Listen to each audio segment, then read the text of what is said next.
Hello. So what we're going to focus on now is looking at evaluating the effectiveness of a minimum price.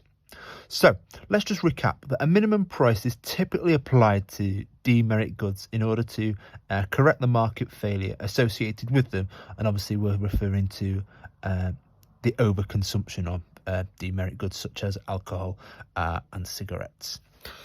So the first thing we need to do is we need to consider with regards to our evaluation is a good point to start with is the price elasticity of demand, referred to as PED. And in particular, as we just mentioned a moment ago, we want to be looking at using a minimum price to correct the market failure associated with demerit goods. And as we know, in Scotland and Wales, they have used a minimum price on alcohol. A minimum price could also be used on cigarettes as well. These are both examples of demerit goods which are over consumed, producing negative externalities in consumption. There are specific characteristics associated with alcohol and cigarettes and how they are consumed. So these goods are typically habitually consumed.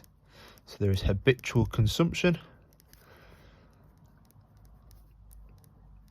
And we also know that they are addictive. These characteristics make these particular goods price inelastic. And we can therefore look now on a relevant diagram how a good being price inelastic will impact the effectiveness of the minimum price. So if we first start off by drawing our axes, so we have our price, we have our quantity. Right, first curve to draw is a very inelastic demand curve, so make it nice and steep to really demonstrate the point we want to make. We'll just draw a normal upward sloping supply curve. We'll label our market equilibrium P and Q. We will then introduce our minimum price, labeling that minimum price. We'll label that P min, and then we'll add in our quantities Q1 and Q2. Q1, Q2. So, as we can see from our diagram, we can see that with the minimum price imposed, the price rises from P to P min, and we do see the contraction along the demand curve as the price rises. But what we do see is we see a less than proportional decrease in quantity demanded from Q to Q1. The increase in price is very significant. However, the decrease in quantity demanded is only relatively small, and therefore we can quite clearly see that a minimum price with demerit goods that are price inelastic, the effectiveness of that minimum price isn't that effective at all due to the less than proportional decrease in quantity demanded from Q to Q1. So let's just put that down in writing. An increase in price from P to P min due to the implementation of the minimum price leads to a less than proportional decrease in quantity demanded from Q to Q1, and therefore as a result we would therefore say that the minimum price would not be very effective in correcting the market failure associated with demerit goods due to the less than proportional decrease in quantity demanded. So it's a really good point we must talk about when considering the effectiveness of a minimum price. Also, we can consider black markets with regards to evaluating the effectiveness of a minimum price.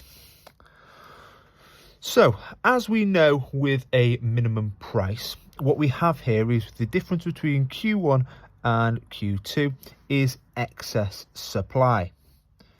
And we said the reason we had excess supply was due to the minimum price incentivizing firms to produce more due to the profit motive. However, consumers were less willing and able to buy at that given price of P-min. And as a result, we had this excess supply, the difference between Q2 and Q1. And what this leads to, therefore, is it has the potential to lead to black markets. So excess supply, and we'll just reference our diagram here, difference between Q2 and Q1.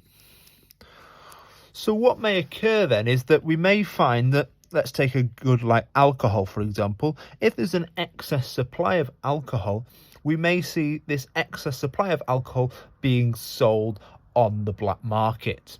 So therefore it would be sold below the minimum price. And what this would create is a government failure, because what would happen therefore is we need to have increased funding for policing in order to combat the issues surrounding the black market. So what we can say here is the black market has been caused by the excess supply, and this would lead to a government failure. For example, extra funding for police to tackle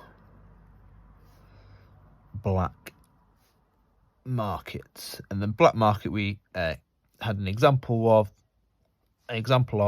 was alcohol, and obviously alcohol, the excess supply of alcohol being sold on the black market, and that's therefore generating a government failure because extra funding for policing was needed to tackle that black market. So that's a good point to talk about. Another point we can talk about with regards to the effectiveness of a minimum price is we can consider the administrative costs.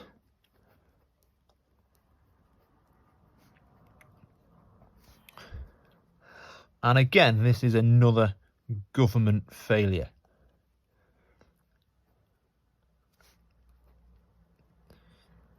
So the administrative costs are going to be coming from enforcing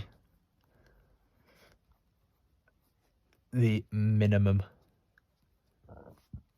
price. So there are administrative costs in setting it all up, enforcing it. So again, a potential government failure there. We may also wish to consider some other points. So, for example, the effects of a minimum price are very similar to a tax, in the sense that we have a reduction in quantity demanded, for example. Well, obviously with the reduction in quantity demanded from Q to Q1. So similar effect to a tax with reduced quantity demanded, for example.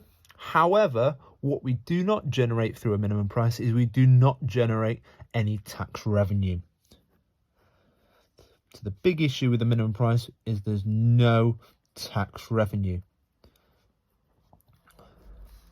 So, for example, obviously with an indirect tax on a minimum price, with an indirect tax on alcohol, that indirect tax on alcohol could generate some tax revenue, which the government could then spend on certain schemes like Alcoholics Anonymous, for example, and therefore that should help to correct the market failure of overconsumption of alcohol. So the tax reduces quantity demanded, and also we help combat it further with the tax revenue generated to fund schemes such as Alcoholics Anonymous. Whereas a minimum price, on the other hand, reduces the quantity demanded, but it doesn't have that additional tax revenue that could be then used to support any particular program. So a particular issue of the minimum price is there's no tax revenue that the government could use to help correct the market failure further.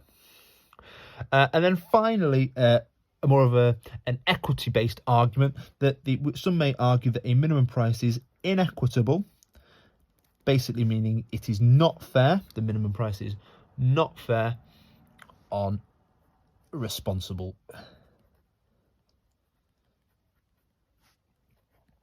drinkers.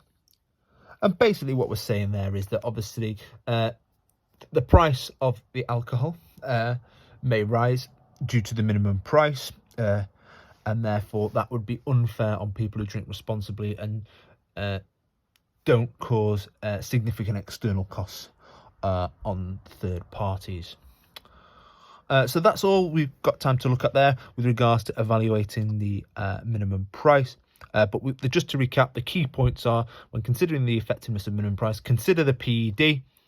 Obviously, we said the types of products that it's applied to generally tend to be price inelastic, and therefore the effectiveness it's not very effective due to the less than proportional decrease in quantity demanded. We said that there may be black markets generated due to the excess supply, and obviously that comes at a cost to the government, and therefore creating a government failure. There are administrative costs in setting this minimum price up and enforcing it, and another example of a potential government failure there. We also highlighted that there's no tax revenue, and we can't therefore use the tax revenue to further help correct the market failure, unlike you could do with a indirect tax. And we also said it may be inequitable on responsible drinkers. So that's everything with regards to evaluating a minimum price. Thank you very much.